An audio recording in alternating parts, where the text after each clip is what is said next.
everybody. Welcome to another edition of the Food and Farm Show. I'm Gil Dominguez. And I'm Cheryl Noble. Today, the Food and Farm Show is at the North Star House in Grass Valley. It's their third week of the Growers Market for the year. Yeah, they were the first growers market to come online this year, and they have a lot of farmers that are involved in this market that come each and every week. Later in the program, we'll be able to talk with market manager Chris Stillman about how the market runs and what the farmers that are here at this particular growers market. And then also we'll have a chance to meet Alita Barrett, the president of Nevada County Growers Association, and see how long the market has been here and hear about that great history. And in future episodes of the Food and Farm Show, we'll learn about our local CSAs as well as the other growers markets that are coming online, including a new one that's going to be at the Nevada County Horsemen's Arena that's started by Ray Diggins, and it's going to become our first year-round growers market. And that's going to be exciting. And of course, we're going to be visiting all the markets like Cheryl said. Later on in the show, of course, it's another segment of Backyard Chickens with Janie Powers.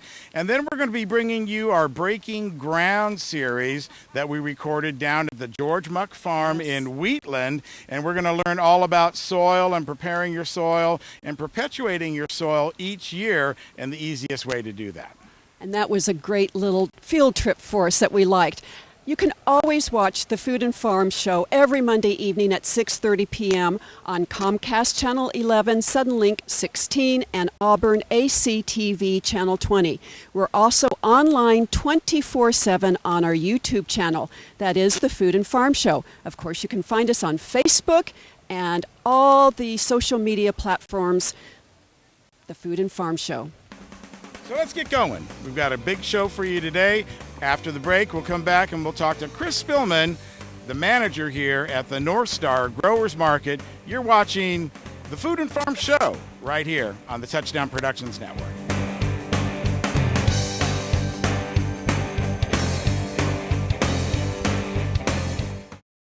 Anything Green Hydroponics is your source for hydro systems, grow lights, and soils. Anything Green offers a complete range of organic nutrients as well as fungicides, miticides, and predatory bugs. Anything Green Hydroponics has just received this year's soil. Get your totes, pallets, or individual bags. Stay tuned for future workshops. It's all at Anything Green Hydroponics. Spring is here. Time to visit the Garden Center at A to Z Supply. We have everything you need to plant it, grow it, preserve it, and eat it. With a master gardener and full-time beekeepers on staff, the Garden Center carries a wide selection of organic plants, along with people and pet-friendly products. And don't forget our weekly workshops at the Garden Center at A to Z Supply.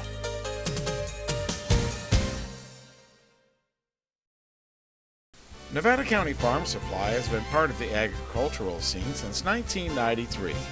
Their staff consists of a certified crop advisor, licensed pest control advisor, and irrigation auditor. In Penn Valley, they have a full-service nursery with over 500 varieties of plants and garden enhancements. In Grass Valley, they have a warehouse full of soil amendments, fertilizers, and nutrients. Nevada County Farm Supply, powerful knowledge and innovative solutions. Briar Patch Co-op and Natural Foods Community Market offers organic produce from over 30 regional farms and buys local organic produce from farms like River Hill, Sweet Roots, First Rain, Pyramid, and Mooney Flat. You can trust the Patch to hold their producers to the highest standards and always be certified organic. So get to the Patch, the Briar Patch, for organic produce. Welcome back to the Food and Farm Show. As we all know, growers markets are a vital link between the farmers and the public.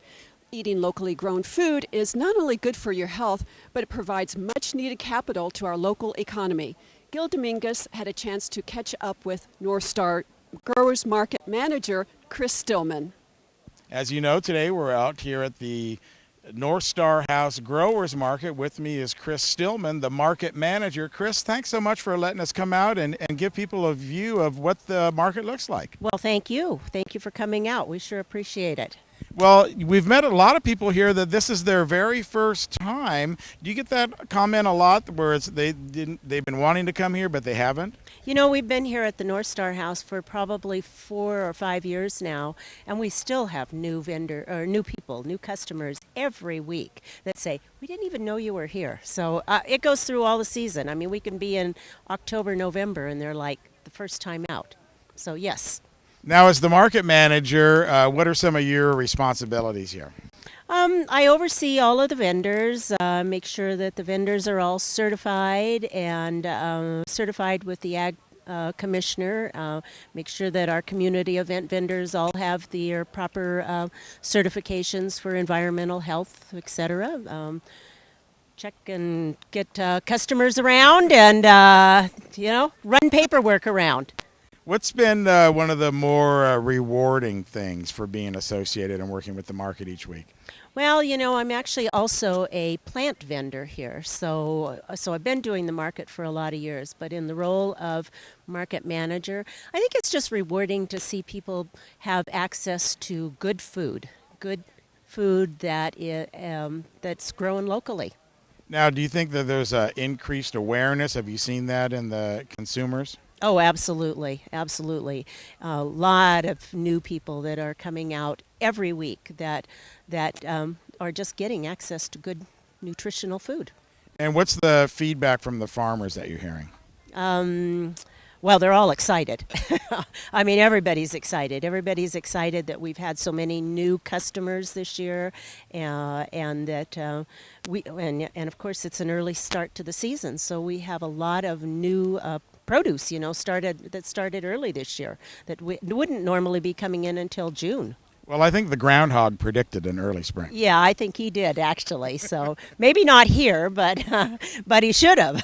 Now, today you're also having, as one of your activities, Children's Art Center. Absolutely. We have Mim Meekin, who is a local artist, and she comes once a month, the first Saturday of the month, and always does an art project with the kids. I think it's paint a pot and plant seeds this week.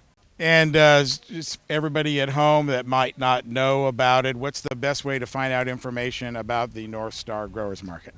Well, you can always call us, 265-5551, or you can find us on the web at thegrowersmarket.com.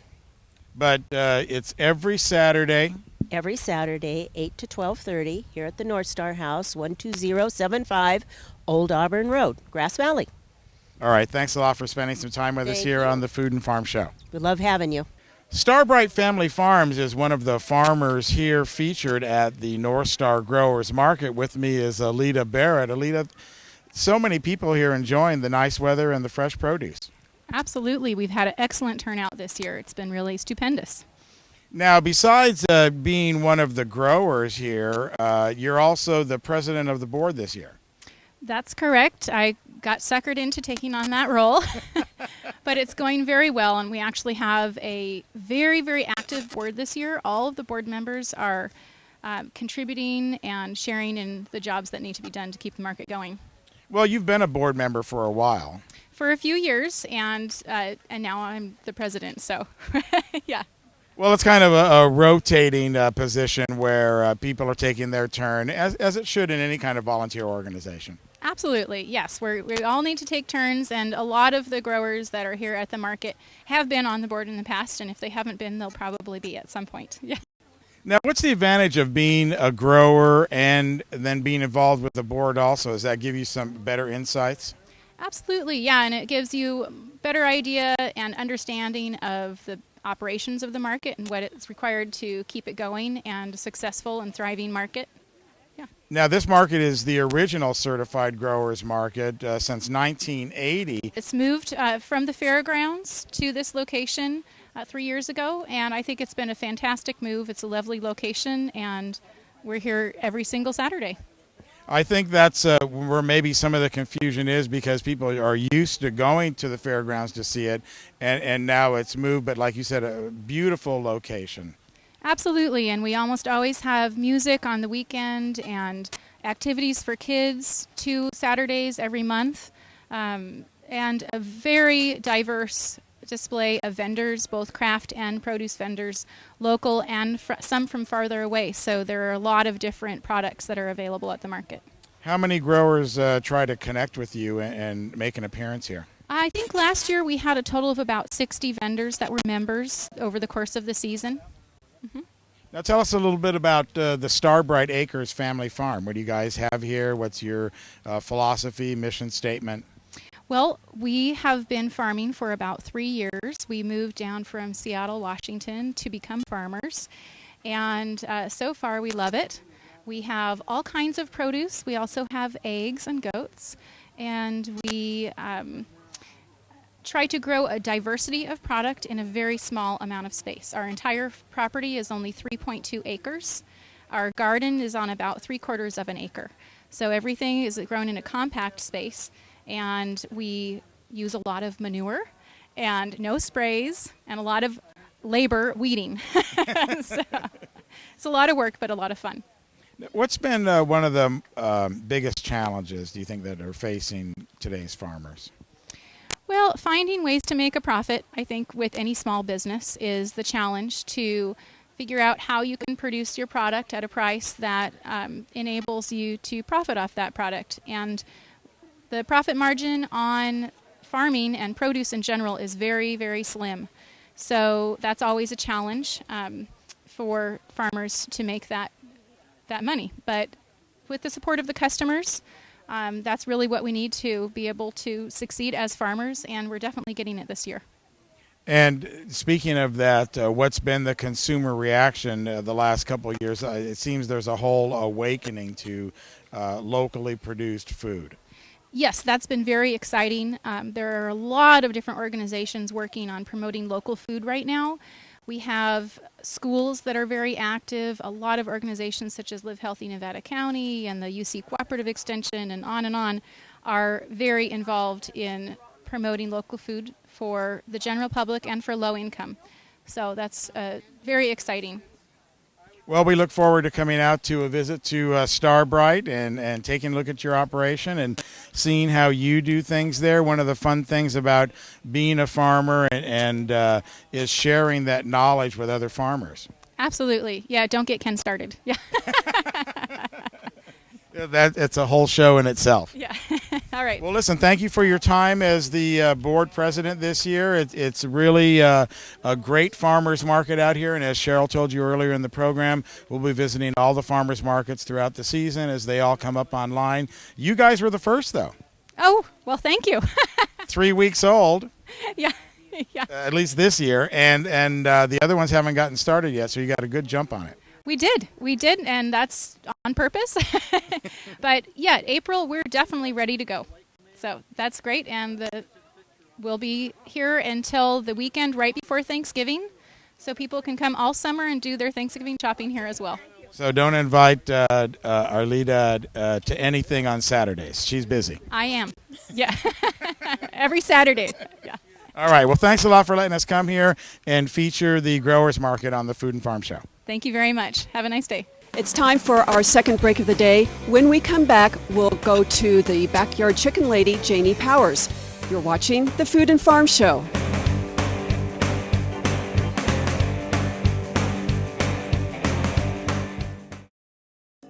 Since 2009, Creative Coops has been committed to helping people live a more sustainable lifestyle. Their chicken coops are made right here in Grass Valley. Their innovative design allows for easy expansion for 3, 6, or 10 chickens. Creative Coops keeps your chickens safe from predators, are well ventilated, with spacious nesting boxes, making backyard chickens fun for the whole family. It's Creative Coops, bringing backyard chickens to your home. Spring is here. Time to visit the Garden Center at A to Z Supply. We have everything you need to plant it, grow it, preserve it, and eat it. With a master gardener and full-time beekeepers on staff, the Garden Center carries a wide selection of organic plants, along with people and pet-friendly products. And don't forget our weekly workshops at the Garden Center at A to Z Supply.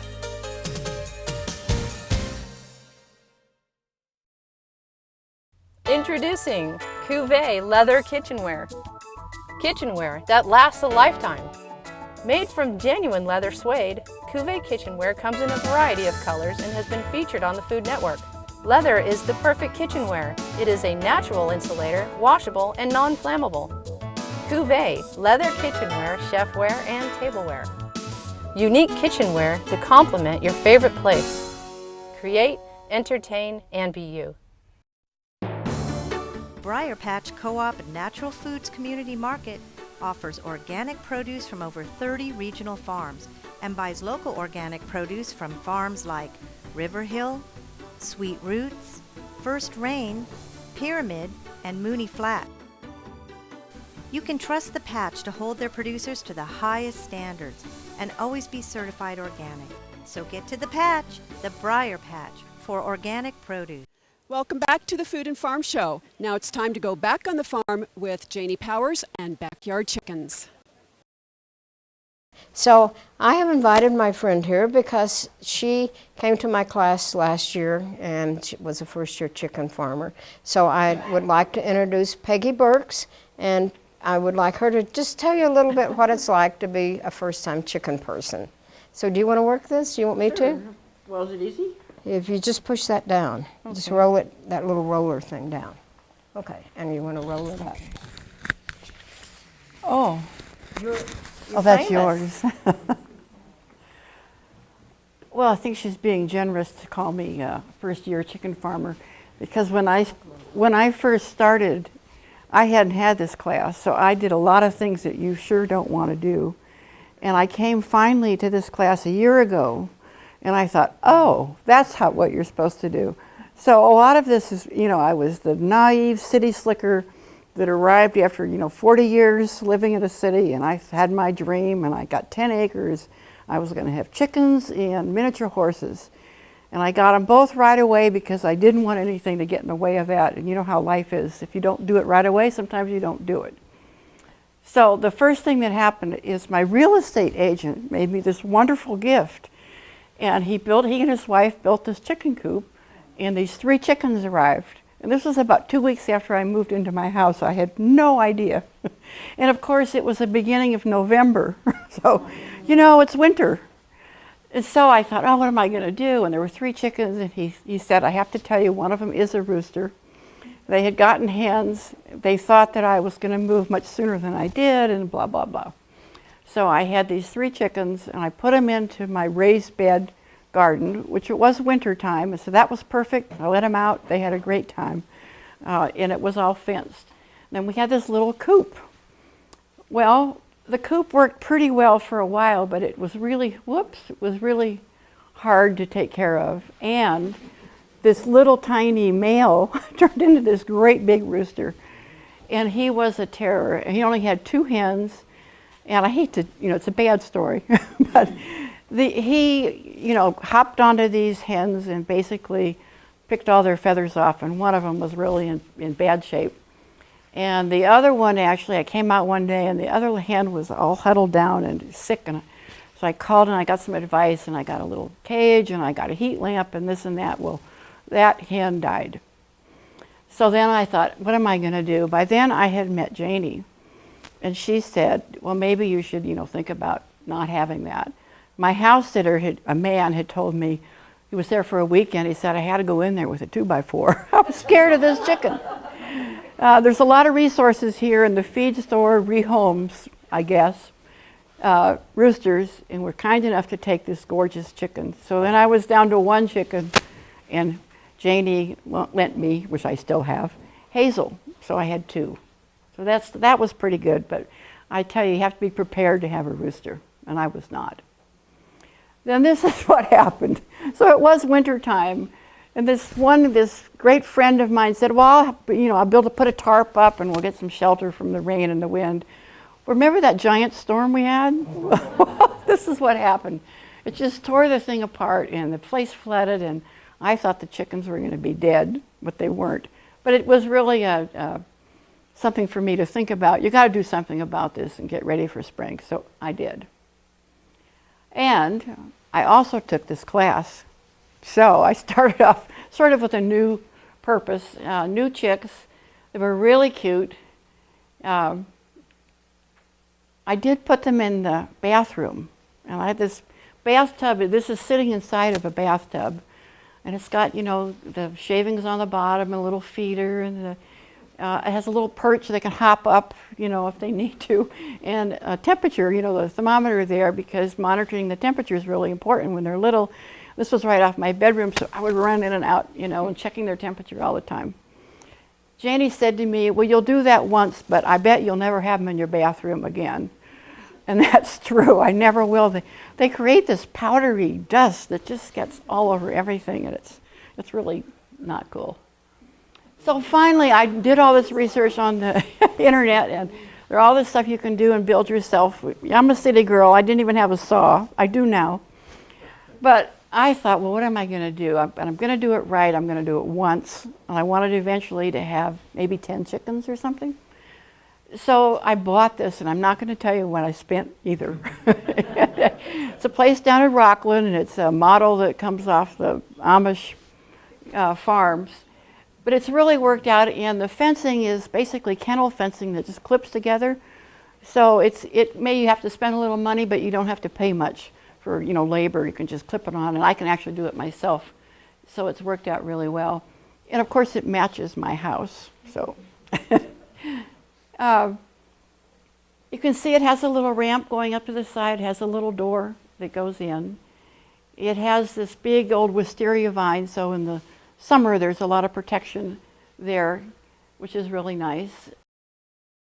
Garden Girl Preserves is one of the growers here at the North Star Growers Market, and with me is Stephanie Kohalen. No, Stephanie Kohalen, that's right. And she's the garden girl. Stephanie, thanks for being on the Food and Farm Show. How much fun is this for you to be out here each week? This is more fun than anything. I mean, if I didn't have to say that it was a business, I would definitely be calling it my hobby. But hobbies have to pay for themselves, so now I'm a business. But it does put me out with all my friends, all my grower friends, puts me out with the public. I have people who come back and forth every week wanting their favorites. I do a lot of the growing myself, but what I don't grow, I do get from my friends and my farmer friends out here. Now, obviously you have a passion for canning. We're talking canning here when you're talking preserves.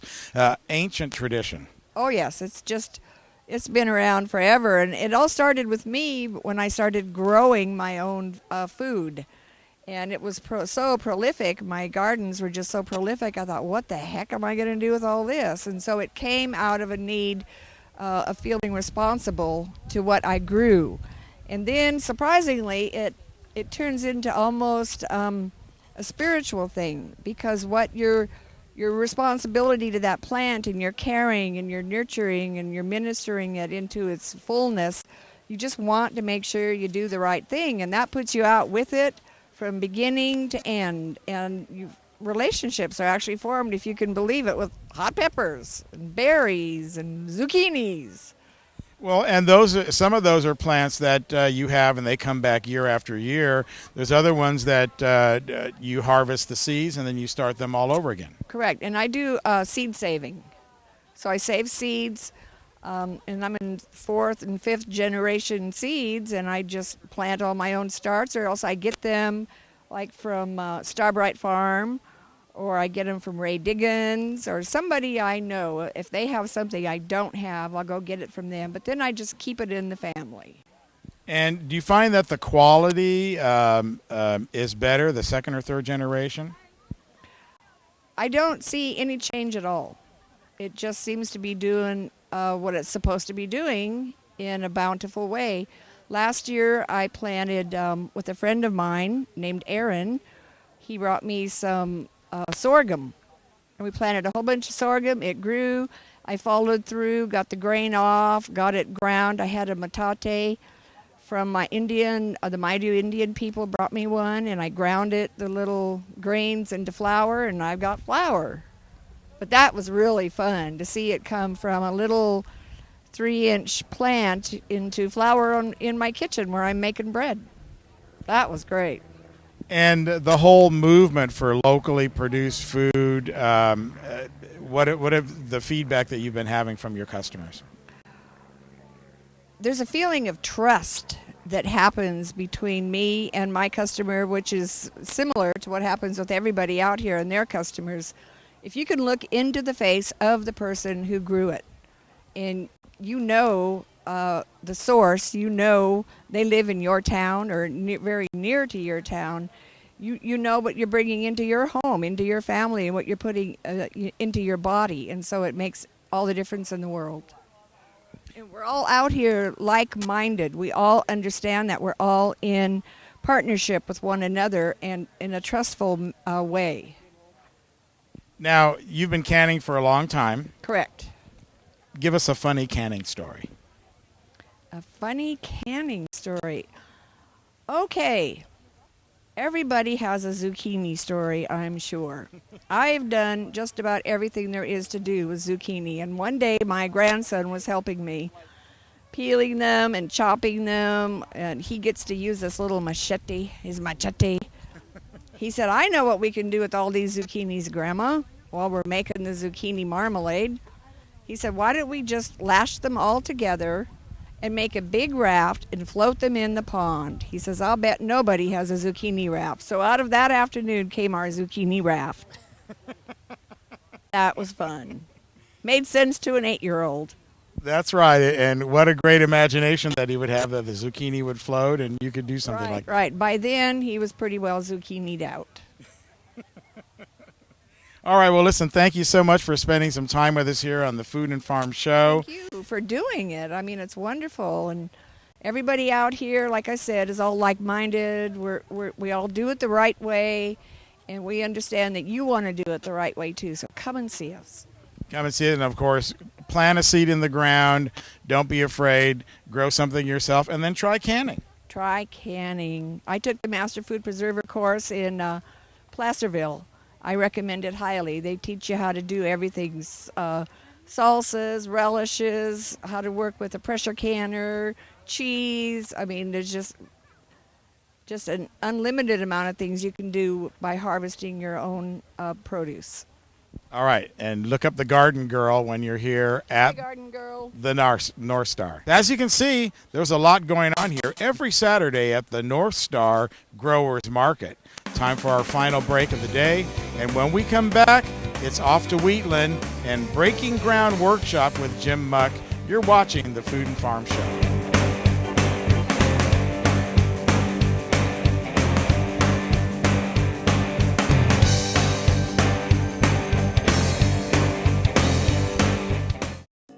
Since 2009, Creative Coops has been committed to helping people live a more sustainable lifestyle. Their chicken coops are made right here in Grass Valley. Their innovative design allows for easy expansion for 3, 6, or 10 chickens. Creative Coops keeps your chickens safe from predators, are well ventilated, with spacious nesting boxes, making backyard chickens fun for the whole family. It's Creative Coops, bringing backyard chickens to your home. Spring is here. Time to visit the Garden Center at A to Z Supply. We have everything you need to plant it, grow it, preserve it, and eat it. With a master gardener and full-time beekeepers on staff, the Garden Center carries a wide selection of organic plants, along with people and pet-friendly products. And don't forget our weekly workshops at the Garden Center at A to Z Supply.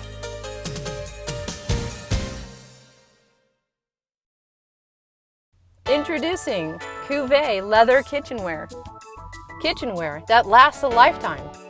Made from genuine leather suede, Cuvée kitchenware comes in a variety of colors and has been featured on the Food Network. Leather is the perfect kitchenware. It is a natural insulator, washable, and non-flammable. Cuvée Leather Kitchenware, Chefware, and Tableware. Unique kitchenware to complement your favorite place. Create, entertain, and be you. Briar Patch Co-op and Natural Foods Community Market offers organic produce from over 30 regional farms and buys local organic produce from farms like River Hill, Sweet Roots, First Rain, Pyramid, and Mooney Flat. You can trust the Patch to hold their producers to the highest standards and always be certified organic. So get to the Patch, the Briar Patch, for organic produce. A couple of weeks ago, the Food and Farm Show was down in Wheatland at the George Muck Farm, where Jim Muck, a fifth-generation farmer, was hosting a UC Extension course called Breaking Ground, a workshop for commercial growers growing vegetables. Very interesting, very informative. Let's go out there right now. Because this is called Breaking Ground, the first thing that we should really talk about is soil, and I was going to let Paul lead us off with your discussion that we talked about briefly. So great. Take it away. Thank you. Yeah. Okay, my name is Paul Glowowski, and I run a farm, like Cindy said, called Dinner Bell.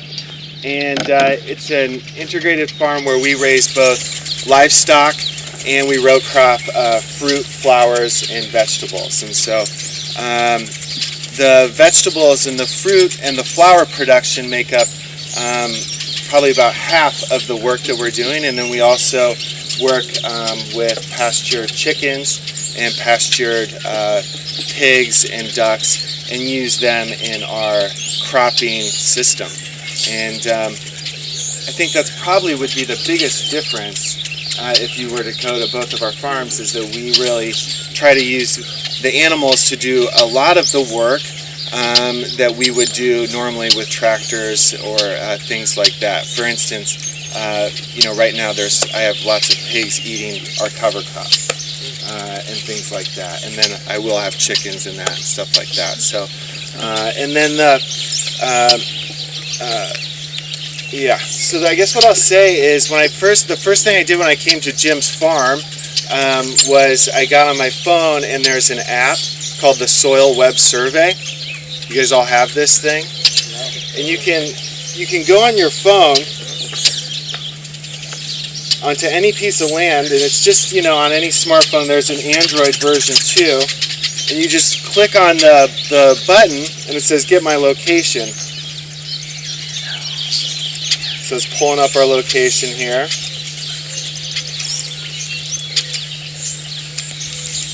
This is the Soil Big Brother. This is the Soil Big Brother. Yeah, Google's following us right now. Yeah. Okay. And so then what it came up, it said, was that the soil here is called Redding soil. And is it a loam or is it a... Yeah. So Redding loam. And then what you can do is you click on the soil type here, and then it's going to go ahead and give you all of the classifications for this type of soil here on this particular piece of land. And so with this one tool here, you can go to any piece of land in the contiguous United States. The USGS did us this favor and have mapped out the soils in the entire United States, and you can pull up a profile of that soil, and it'll tell you the classification, meaning it will tell you, and what Jim and I talked about is this is a class 4E, okay? 1 is the best.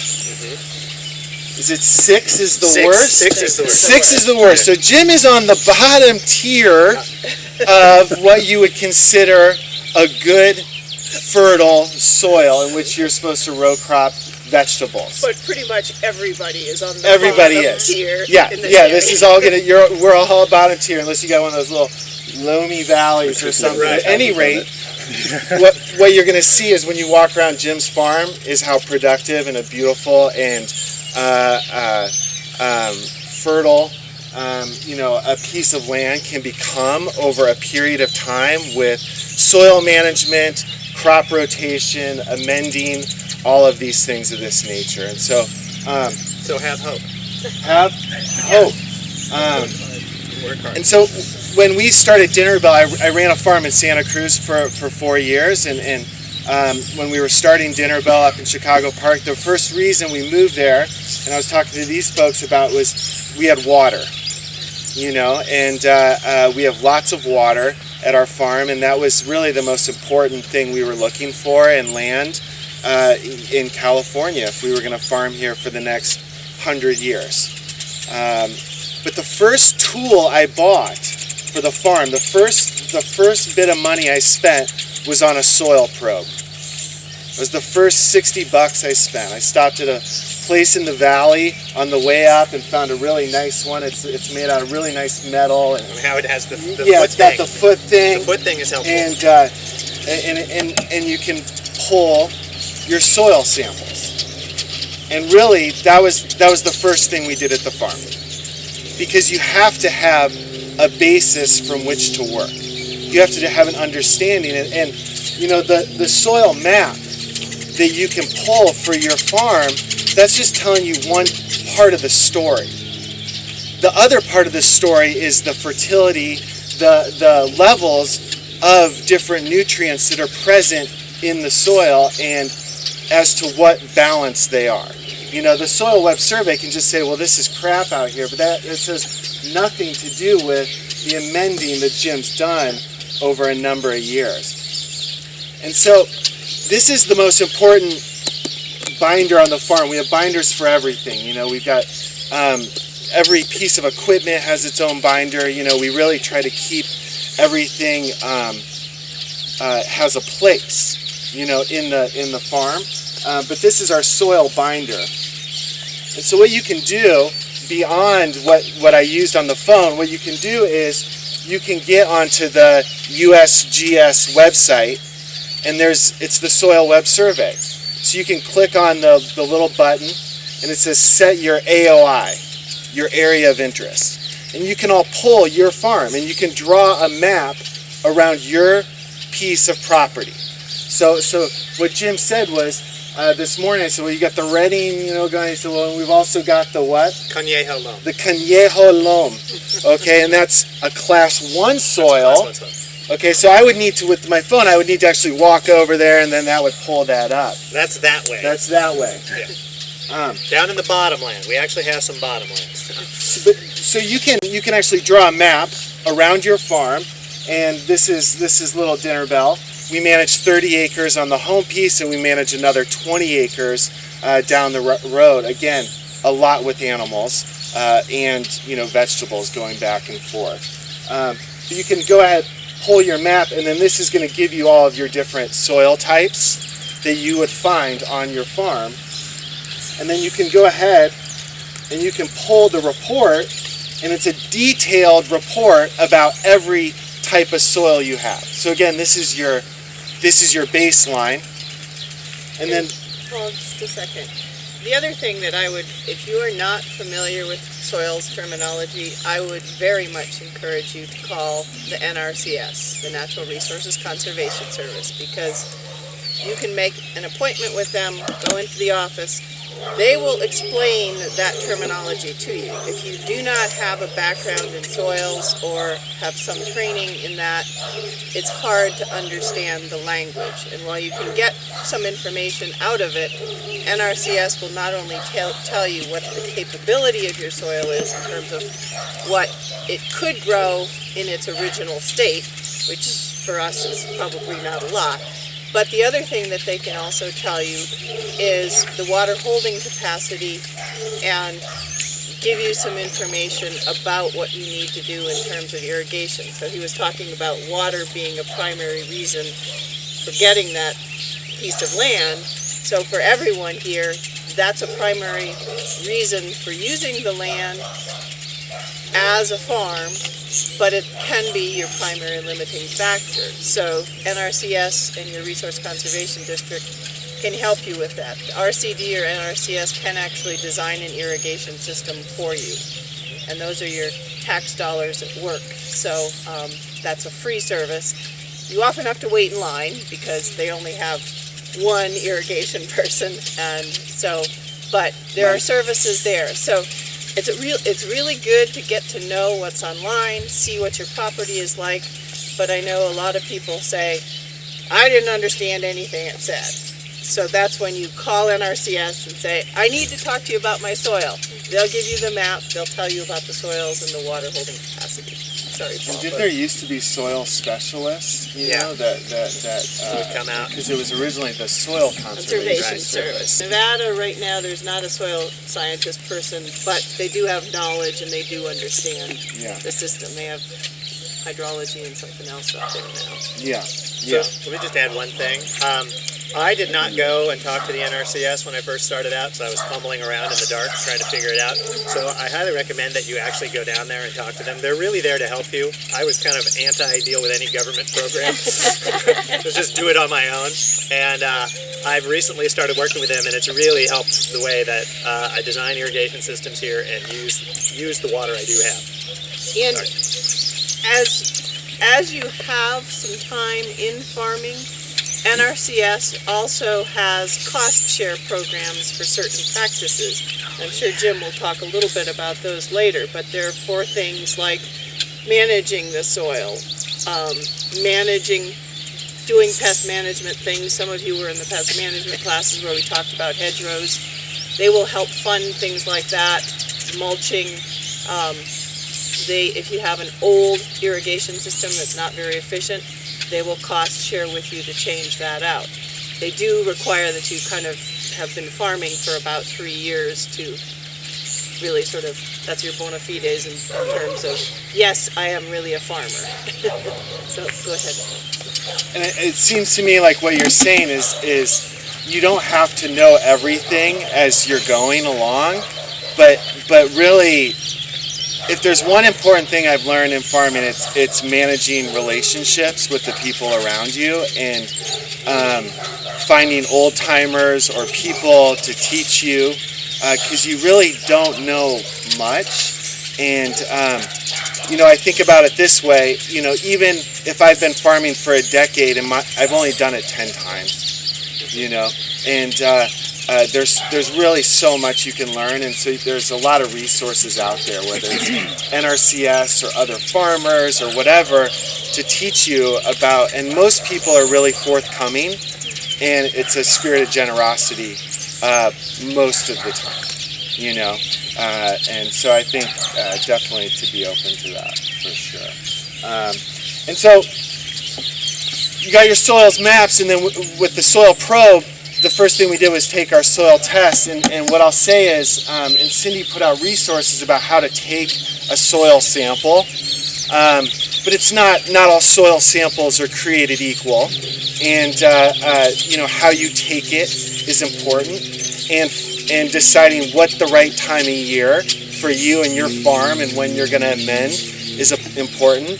But if you've never taken a soil sample before, the best time to take it is right now.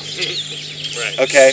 Doesn't matter if it's, there was just a deluge of rain and it's like this, you need to take the soil sample and get your baseline. And so we use, at our farm, we use Kinsey Agricultural Services out of Missouri as our soil testing lab. And there are a number of them in California. There's A&L and one in Santa Cruz County in Watsonville. But I think what's most important is that whatever you pick is what you stay with, because how they all do their test is actually very different, and the numbers that each testing agency could give you could be very different. And so Kinsey, it's a methodology that they're using. It's called the Albrecht method, and really it's about balance in the soil, and particularly it's talking about the balance of calcium and magnesium in the soil. And our soil is high in magnesium and low in calcium. And so really, before I look at NPK, I look at calcium and magnesium, and I think, how do we get that back in balance? Because getting that in balance is really what will help to make plant nutrients available. Part of it. It's not the whole deal. Yeah. Something about Soils Lab, as Paul said, is, I will say, however, having looked at a whole array of soil analyses from a lot of growers, I would counsel you to stick with California Labs, because you get some very different tests out of the Midwest and the East Coast that are not really applicable for some of the conditions, because there are different tests for nitrogen, for phosphorus, and they may or may not be applicable here. I gave you several different Soils Labs. Those are 3 that meet quality control standards set by the University of California. There are many more of them, and there are good labs elsewhere, but they may not use the tests that are going to be most appropriate for here. And one of the things is precisely the calcium. The calcium soil tests that are typically used underestimate calcium in the soil by a factor of 5. So we're actually rarely deficient in calcium, rarely. But that calcium-magnesium ratio is very critical.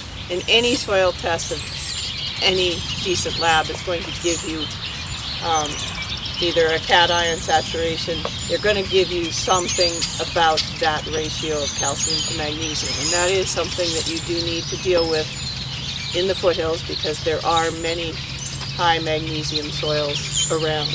Is yours? We are high in magnesium. Yeah. And getting that balance between the two has been really tricky. Yeah. Because you're looking, with calcium magnesium, you're looking for something like 3 or 6 calcium per magnesium. You always have to remember, though, that the calcium is underestimated in most soil tests. So you may or may not be right on as far as that information goes. Yeah. And hopefully you find a soil testing place that wants to help you and teach you, and you say, well, what does this mean? And hopefully they'll be willing to, teach you about that. I think that's the most important thing. And like Cindy said, to research where you're going to use, because that's a kind of an important decision. And don't use a lab that's selling the products, because that is their goal. Guess what they're going to tell you need? Whatever they sell. Right. And we really we do soil samples from every part of the farm that we feel is unique or different. And, in the foothills, very few of my fields are large and contiguous. A lot of them are smaller fields. And so if it's a very different area in our mind, then we'll take a soil sample and I'll invest that $30 or $40 per sample to really get that information, because the amending could be very different on different places of the farm. And then I think beyond that, the most important thing then is beyond the amending is the cover cropping and our plan of cover cropping. And so after we took our soil samples immediately where we thought that we were going to grow, even for the long term, even if we weren't going to have a crop there for a few years, we began growing cover crop in areas to prepare it to get it to a point where we could then use it to grow vegetables or fruit or flowers. And I think cover cropping, is really something you could geek out on for a really long time. Sure. But I think the lesson is that to invest in this seed is minimal compared to the amount of harm that could happen if you don't. And so, really, in our farm, we use organic cropping methods, and I'm sure Jim does too.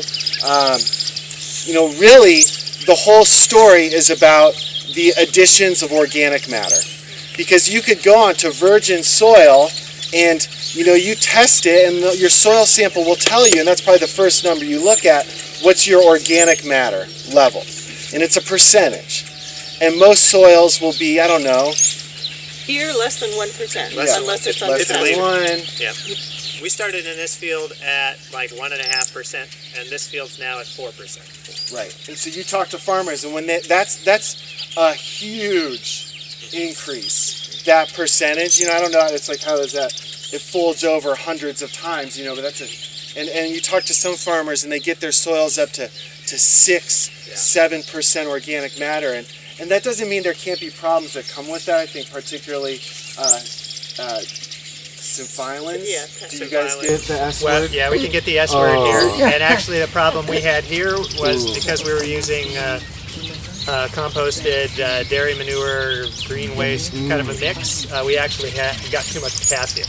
Yeah. Oh yeah. We pushed the potassium level way too high. So then we had to stop putting compost on for a few years and start. What's the problem? They're little tiny soil insects, and they will eat the root hairs of young crops. Yeah. And so typically they become a problem when there's not uncomposted or not completely composted organic material. Right. And so typically we look at your goal wanting to be 4 or 5% organic matter, because you start getting above that, the likelihood is you're putting on some uncomposted or not completely composted organic matter, and then you can start having some phylum problems. I've actually, Anton, the place he's working on, they've put a little bit of extra manure on, and so yes, they have some high phosphorus and potassium in some places too. Yeah, you can mitigate that if you use just plant-based compost, no manure. But on the other hand, I would like to encourage you to use manure. We have 30,000 horses in Placer, Nevada. We have a lot of horse manure. It's a very good resource. It's a good thing if you have space, get it on your property. Some people are desperate enough, they will deliver it to you. Often you have to go deliver it. Don't ever pay for horse manure though. And let it compost and age for 4 to 6 months. Some people leave it for a year. Then it will be completely composted. If you let it go through the rainy season, some of those salts and the potassium will be leached out. So that's a good resource, but yes, you can go a little overboard.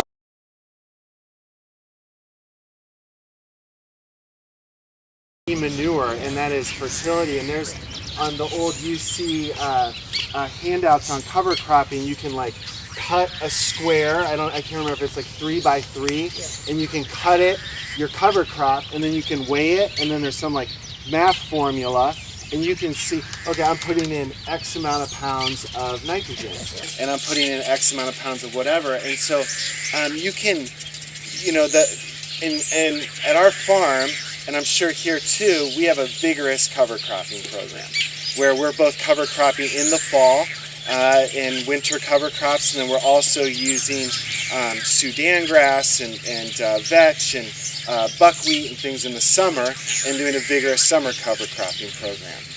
And so that's probably the most important thing. And it's hard to, you know, in the beginning, you don't really get paid to do all of this work. You know, you're just out there, you know, it's like when I first started, you kind of build up your equipment, but when I first started, I had this like little hand push seeder, you know, Can't see it, or one just like you know, I just spent $200 and got a 3-point PTO driven seeder for the tractor. And it's like cone type? Cone, and yeah, I'll show you one of those. Yeah, driving around. And it was like, oh, Paul, can we afford this? You know, do we really? And it's like, no, I'm the one walking around doing this seeding. Yeah, we can afford it. You know, and we're managing a lot of land now. Yeah, 20 acres of a push seeder. Yeah. So then I had it on the BCS drive, but still you're running with the BCS, and I need to run more. But it pays many times over. In that first few years, you'll see it. That it's paying itself in the production, in the quality of your produce or your fruit or your flowers or whatever. It pays in dividends, and so I think understanding those fundamentals and being excited about those fundamentals are important for the success of your farm for the long time. Yeah. And you raised the payback. A number of you have been in beginning farming or farm business planning, and there are, you know, we want people not to get into too much debt in the beginning, especially in the first 5 years. But there are pieces of equipment, investments in cover crop. That's mostly labor, seed costs something, but those are the kinds of investments that will pay off over the long term because they reduce your labor costs whether it's you or someone you're paying. And I mean, frankly, we don't have very fertile soils. If you're not cover cropping, if you're not composting, manuring, whatever, you're not going to be farming very long on that land. Because organic matter here, given our heavy winter rainfall, the wet spring soils, and then the high temperatures, that organic matter goes away within a season. It gets broken down, used up by the plants. So you need to continually do that. That is an investment in the future of your farm. And yes, it's very labor intensive in some cases, but it's well worth the investment, and whether it's the seeder or other pieces of equipment. And Jim's going to show us kind of a range of different kinds of equipment so you can sort of get an idea. You may want to start with this and then move up or whatever. But yeah, so we will be talking a lot about economics and trying to get systems where things are efficient on the farm, because we're talking about sustainable farming, and the farm is not sustainable if the farmer is not sustainable, i.e. the farmer doesn't earn any money. So yeah, and you know, as for cover cropping, if you're trying to get organic matter in the soil, I would much rather spend my time putting seeds in the soil than spreading compost. It takes less time to sow even 150 pounds to the acre of your cover crop seed, which is, you probably don't even need to go that high, but if you wanted to, you could, than it is to spread 7 tons to the acre of compost. So, and you don't have to pay for trucking usually. So, can we ask questions about how to deal with cover cropping once it's up and you're ready to? Yeah, actually. Is this a good time? Well, we're going to walk over and take a look at so some while stuff. we wait for Okay. that. You ready for walking? Yeah, I think that sounds great. Okay, So get some coffee or water, a donut, whatever you want, and let's go. Yeah. Well, that's our show today from the North Star House here in Grass Valley, where the tradition continues of the Nevada County Growers Market. It's such a beautiful location, and the selection this year of produce and farmers and growers and fruit, it's all good. So remember, you can catch the Food and Farm Show every week, Monday evening, 6:30 p.m., Comcast Channel 11, Suddenlink 16, and Auburn ACTV. Also 24/7 on our YouTube channel, which is The Food and Farm Show. You can find us online at thefoodandfarmshow.com. In the meantime, we'll see you on the next episode of The Food and Farm Show. Bye. Bye.